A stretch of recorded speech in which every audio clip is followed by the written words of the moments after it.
guys! Welcome for my channel, Pinay Mom at Cleveland, Ohio. Gagawa po tayo ng dinner. At ngayon, day off ko, Sunday. So, bukas may pasok na naman. So, anyway, gagawa po tayo ng American food muna. Kasi parang nagsawa na naman itong Filipino food. So, it's okay. So, healthy naman yung gagawin ko. May patatas ako nung 2 weeks ko pa itong nabili. So, kailangan ko siyang lutuin kasi baka masira. Kaya panoorin niyo po yung video ko. At gagawa din ako ng breadcrumbs chicken on the side with that. Basta, panoorin niyo po. Masarap talaga to in fairness. Sige. Alright guys. Please watch my video. Hi guys, gagawa po tayo ng potato. Sayang kasi. Ito. Gawin natin baked potato. Alright? Okay. Ipipil lang natin to. Manipis to eh. Gold. Okay. Pil lang natin to. Yan guys, peel lang natin to. May peeler ako. Maganda yung may peeler kasi madali lang ba. Hindi yung kutsilyo. Oh, balatan ko na. So, chop natin ng pinakamaliit. Chop natin siya ng manipis. Para, ano ba? Scallop pala tawag dito. Oh my goodness. Baked scallop. Yan. Baked scallop. Hiwain lang natin ng manipis to, okay? Gasan lang natin. Para mawala yung ano niya. Starch niya masyado. Ito, gasan lang. Then, pa-drain natin. Matanggal yung ano niya, tubig.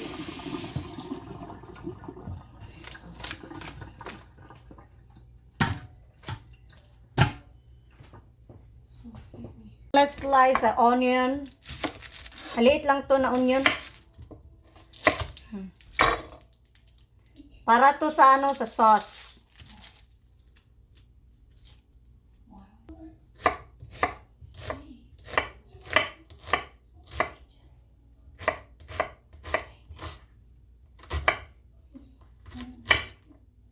Butter. Yan. I-melted lang natin to. Anyway, kuha tayo ng gatas. 2 cups.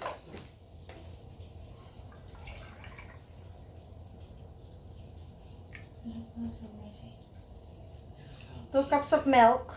Yan.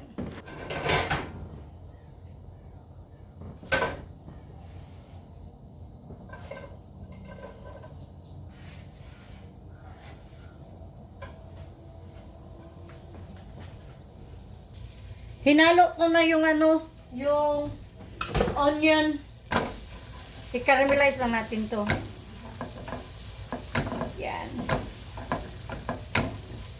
Ihalo natin. Binabaan ko yung ano, fire. So, kulang yung shredded cheese ko. May blocks ako. So, kailangan ko siyang i-shred. Ito lang ang meron ako. So, yan. Shred ko lang to ha. Ito ba yun?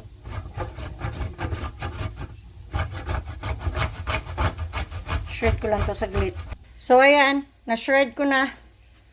Naparami yung ano ko. Ito na lang gamitin ko kaysa dito sa isa. So, alright.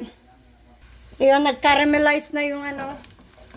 Yung onion. Itong gusto ko kasi mabango. So, ng 3 tablespoon of flour. Ayan. Parang gravy ba? So, ayan.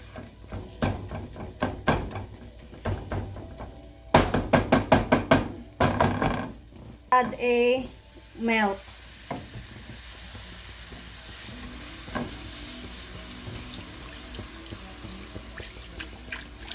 Yan. Halo-halo lang yan siya dyan.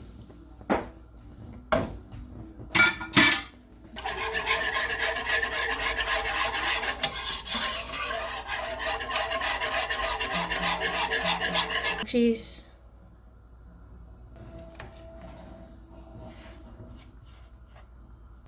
So, ihalo natin. Hanggang sa mag-melted siya, halo lang natin.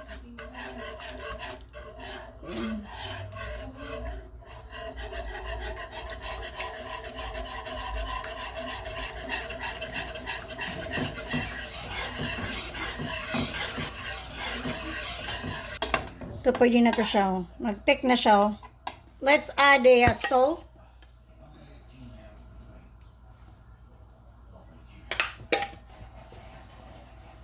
Let's add black pepper. And mix well. I-mix lang natin. Yan.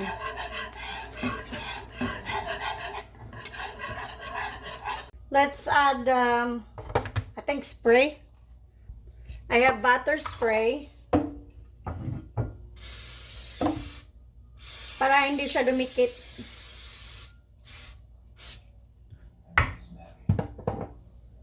Then, lagay natin itong mga ito. Itong mga potato. Yan. Uy, sakto lang ha, in fairness. Ito yung sauce. Yan natin siyang bumaba.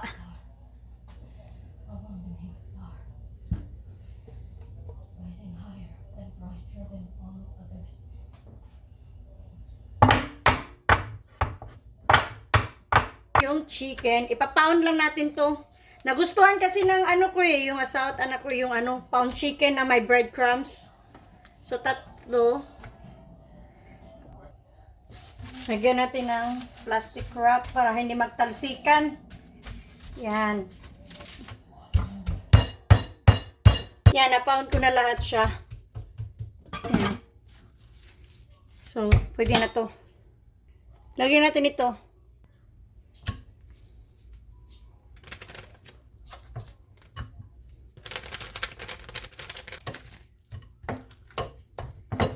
Yan. Hugasan ta ng kamay.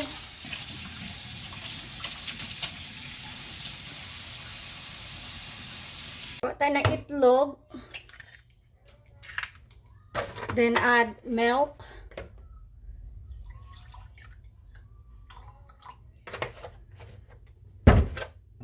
And butter. So, pinakita ko na pala sa inyo noong last vlog ko kung paano gawin to. Nakalimutan ko, oh my God.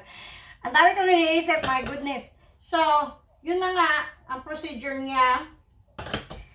So, try nyo gawin. Masarap to.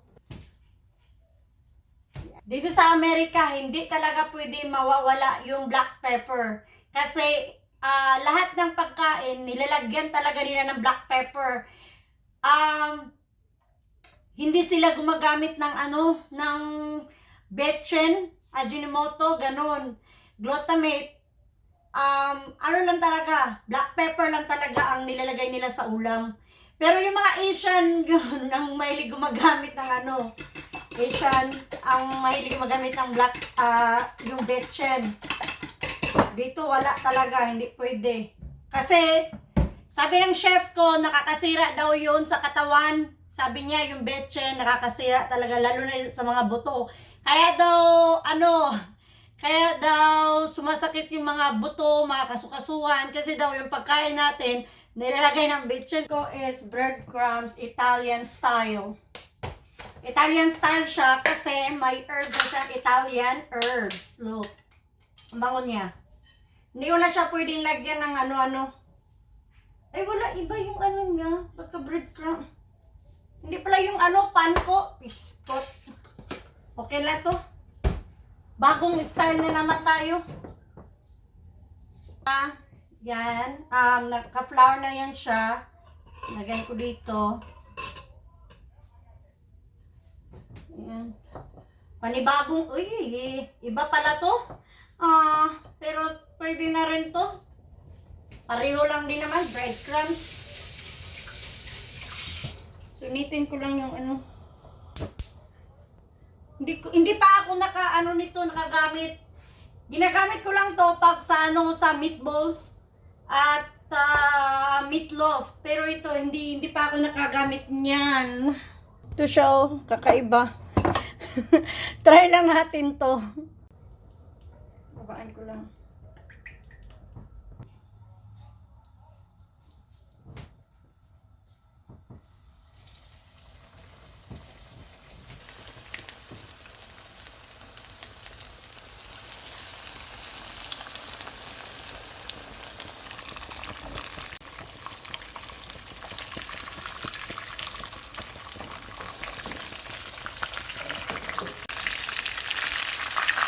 Lagay natin dito.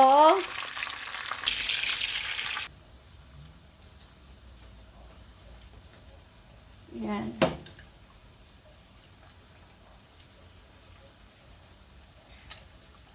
Mozzarella cheese. Wala man tayong parmesan, mozzarella na lang. Nilagay ko siya sa oven. So, matatapos yung potato natin, matatapos din yun. Ipa-melted ko lang yun siya. I-melt yung cheese ba, yung mozzarella. So, mag-dinner tayo. Yung akin, ayoko ng sauce. Bawal sa akin yun eh. Kasi may acid reflux ako. Hindi pwede sa akin. Kasi yung tomato sauce, malakas yung acidic niya. So, sila lang. Siya guys. Nag-melted na siya. So, eto. So, ang gagawin natin dito is add 15 minutes. Ayan, luto na siya. Oh.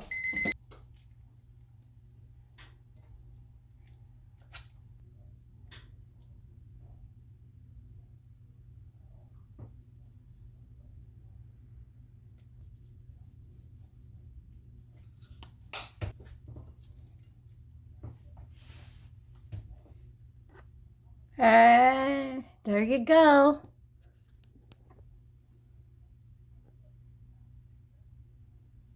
So that's it for today. Thank you so much, lalo na sa mga sa mga viewers ko. Maraming salamat sa inyo. Walang sawang panonood sa video namin.